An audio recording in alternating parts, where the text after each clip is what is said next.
Hello everyone, welcome back to the channel. I hope you're having a great day. In today's video, I'll show you how to convert a PowerPoint presentation into Google Slides step by step.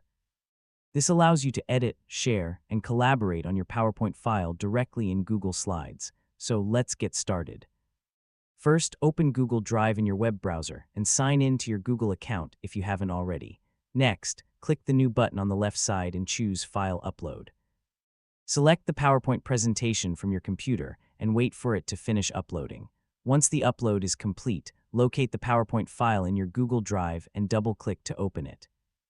Now click Open with at the top of the page and choose Google Slides.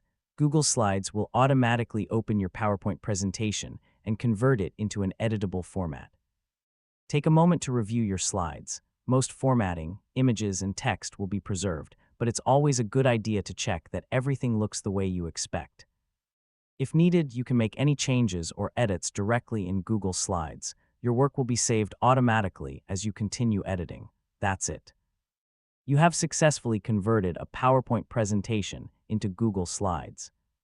If you found this tutorial helpful, please give this video a like, subscribe to the channel, and turn on the notification bell for more Google Slides tutorials. Thanks for watching, and I'll see you in the next video.